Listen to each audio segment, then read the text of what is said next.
¿Qué tal amigos? En el video de Geocast de hoy vamos a aprender sobre fósiles.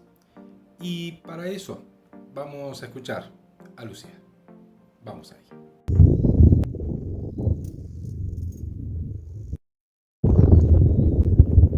Pensemos en paleontología.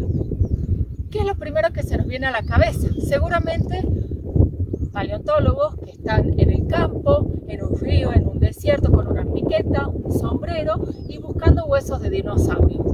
Por supuesto que eso tiene mucho que ver las películas, todas las películas que hemos visto en donde los dinosaurios son los protagonistas indiscutibles, pero en realidad los fósiles pueden ser de muchos tipos y la paleontología abarca un campo mucho más grande. ¿Qué es la paleontología? ¿Qué estudian los paleontólogos? ¿Qué son los fósiles? ¿Cómo se forman? ¿Dónde los encontramos? ¿Todos los seres vivos se transforman en fósiles? Seguramente son preguntas que todos hicieron alguna vez y vamos a tratar de contestarlas de una manera simple. Si pensamos en la paleontología, lo primero que se nos viene a la cabeza seguramente son dinosaurios, los paleontólogos con los sombreros, las piquetas que están en el medio de un desierto cavando y buscando los huesos. Creo que eso es un poco por las películas, porque además los dinosaurios y los huesos en general tienen mucho más marketing que el resto de los fósiles. Generalmente son los protagonistas indiscutibles, pero pensemos en una cosa, no son los únicos fósiles que existen. Hay muchos tipos de fósiles y ninguno es más o menos importante que los demás, porque todos los fósiles fueron importantes en algún momento de la historia de la Tierra. Entonces, la paleontología estudia los fósiles y cómo se forman, la época en la que vivieron, con quiénes vivieron, cómo interactuaban. ¿Quiénes pueden ser fósiles? Les cuento que fósiles pueden ser distintos tipos de cosas, de seres vivos u organismos. No solamente los dinosaurios o los huesos. La definición de fósil es que son todos los restos o huellas de la actividad de los seres vivos de cualquier momento del pasado geológico. ¿Cuáles son los seres vivos u organismos que pueden ser fosilizados? Pueden ser animales o plantas. Dentro de los animales pensemos en los más grandes hasta los más pequeños que no podemos ver, como un dinosaurio, una vaca, los corales, los caracoles, una babosa, una cucaracha, todos son organismos que pueden ser fosilizados. Además que pueden vivir tanto en la tierra como en el agua. Las plantas pasa lo mismo, un poquito, desde las más grandes como una secuoya o un árbol muy grande hasta los más pequeños como son granos de polen y esporas que no los deben conocer mucho, pero nos hacen estornudar en la primavera. Sirven para la reproducción de las plantas y también son microscópicos. También podemos ver otras plantas. Miremos en la maceta, en el jardín, en el parque y vamos a ver que hay helechos, árboles con flores, árboles sin flores, pastos, un montón de tipos de plantas. Y también tenemos otros grupos como las algas que si bien no son plantas, los podemos estudiar juntos. Tenemos que pensar que un fósil puede ser un cuerpo entero, una parte o el producto de esos seres vivos. ¿Eso qué significa? Algunas veces el organismo no muere, pero produce elementos que pueden fosilizarse. ¿Cuáles son esos productos? Los dientes. A los mamíferos se nos caen los dientes cuando los cambiamos. Una escama, la muda de un artrópodo, una hoja que se cae en el otoño también es un producto. Los granos de polen, una fruta, una semilla, todas esas cosas pueden fosilizar sin que el organismo necesariamente muera.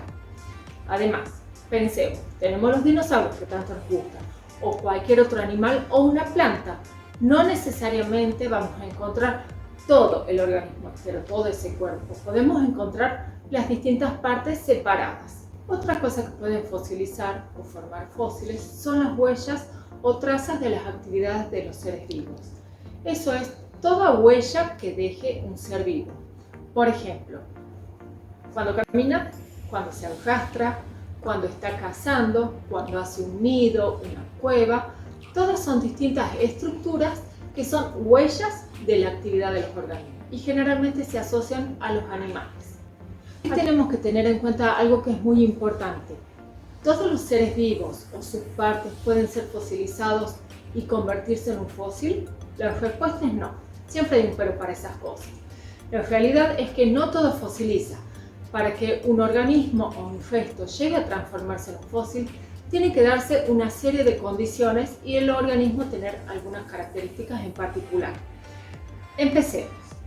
Hay dos cosas a tener en cuenta en la formación de un fósil. Una depende del organismo y otra depende del ambiente en el que se encuentra. Un organismo debe tener partes fosilizables, es decir, partes duras o algún resto que sea factible de fosilizar. Por ejemplo, un hueso, un diente, un tronco, son partes que pueden fosilizar porque son partes duras.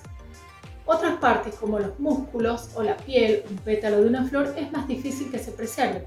Lo mismo pasa con el organismo que vive adentro de un caracol. En el caso del ambiente hay que tener en cuenta dónde vivía ese organismo.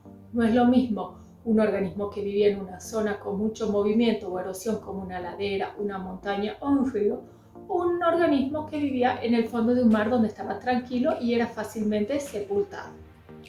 Esas dos condiciones son lo que permiten la formación de un fósil y lo estudia una ciencia que se llama tafonomía. Una vez que los organismos o sus partes son enterrados, comienzan a actuar los procesos de fosilización, que son los que transforman un organismo en un fósil. Si bien hay muchos tipos de procesos, solamente vamos a mencionar algunos y dependen principalmente del ambiente en el que se forman. Creo que uno de los más extendidos es el de la mineralización o petrificación. En este proceso, las partes o ese organismo son reemplazados por minerales. Por ejemplo, los dientes, los huesos, la conchilla de un caracol o un tronco son reemplazados por elementos minerales. Otro proceso de fosilización es la momificación. Hay distintos tipos, pero la característica principal es que las partes del organismo se conservan casi intactas. ¿Qué ejemplos de momificación conocen? El congelamiento. Seguramente han escuchado hablar de los mamuts congelados de Siberia. En esos casos, es como si hubieran sacado los mamuts del freezer. Se conservan casi perfectamente. Incluso se pudo hacer estudios de sangre, de tejidos, de piel y hasta del contenido del estómago. Es decir, que sabemos cuál fue su última comida. Otro ejemplo es la desecación. Es una momificación que se da en lugares secos, como los desiertos o como los salares. En este proceso, el agua del organismo se evapora, se va. ¿Y qué permite eso? Que no haya una degradación de las partes blandas de los tejidos. Entonces podemos tener restos momificados y perfectamente preservados. Otro tipo de momificación menos conocido es la preservación en ámbar. Tal vez lo conocen, si se acuerdan de la película Parque Jurásico, la primera, la más vieja, en donde el dueño del parque tenía un bastón con una bola dorada y un mosquito adentro. ¿Pero qué es el ámbar?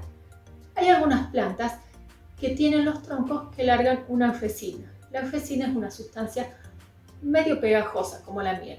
Cuando va cayendo puede atrapar hormigas, mosquitos, hojas y en algunos casos se conocen pequeños vertebrados.